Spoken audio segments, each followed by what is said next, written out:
Time now for a look at the food and drink scene in Switzerland with the food scout, Amy Eber. And today, Amy, you're talking about your visit to a Swiss bagel maker. Yep, this show almost didn't happen.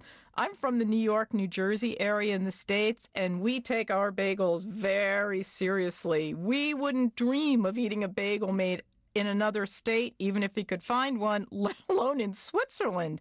So, when numerous people here suggested I contact the Bagelboys, Martin Ackerman and Rado Petrov in Zurich, I never did. I really didn't want to be in that awkward position of visiting them and then not doing a show on what I assumed would be a subpar product.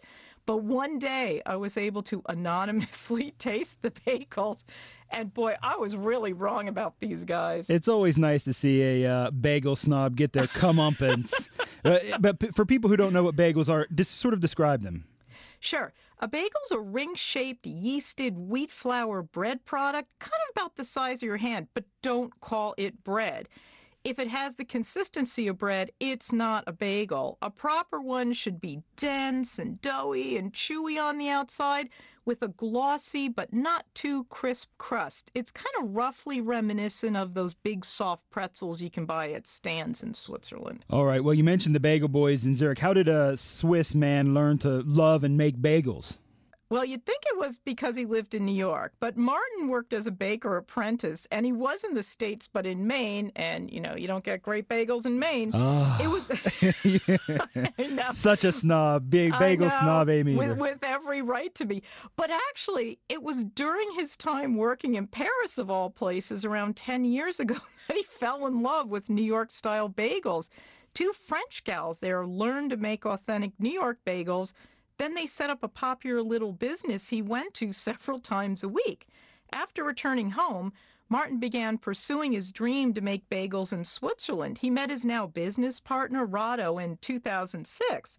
After a few attempts to make a go of it, they found an investor and started up their company, Bagelboys in Zurich. Well, how authentic is it, the way they make bagels? I mean, is it the New York way? Yeah, they start with a bread flour, which very simplistically is a flour with a higher percentage of a protein called gluten than the flour you'd use to make cake. The higher the gluten, the more elastic and chewy the dough is.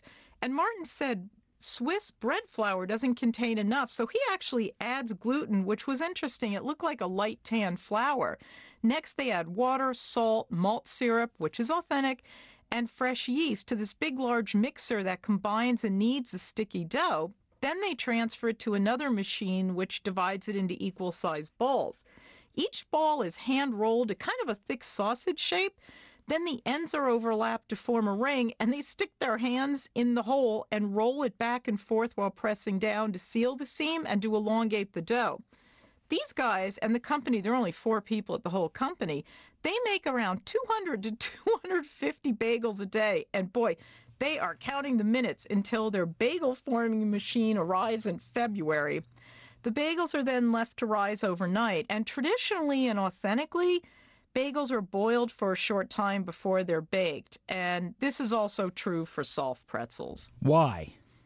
Well, briefly boiling sets the outside a bit, thereby preventing them from rising too much. If you just pop them in the oven, the bagels become lighter and fluffier like bread, and the goal is for them to be dense and chewy inside. And much to Martin's sadness, they don't have the facilities to boil. So they do the next best thing.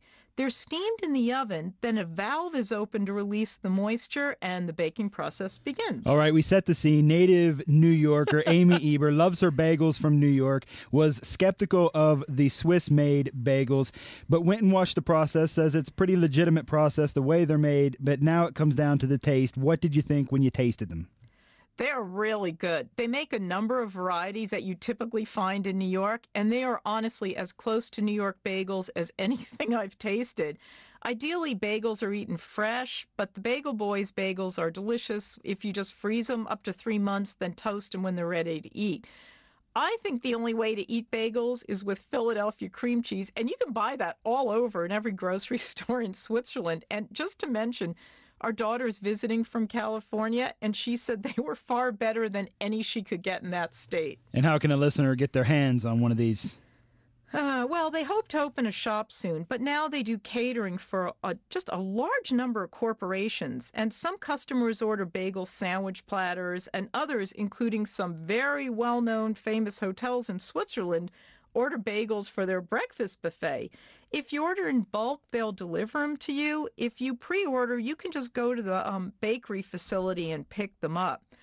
Or you can swing by Viaduct Market Hall in Zurich and buy them from Michael Fontenot-Jones, who, by the way, is a friend of WRS and has been on a few times, at his shop, the British Cheese Center. All right, that's the Food Scout this week. My thanks to Amy Eber. Amy will post pictures and will provide more information with all the bagel links you need at our website, worldradio.ch.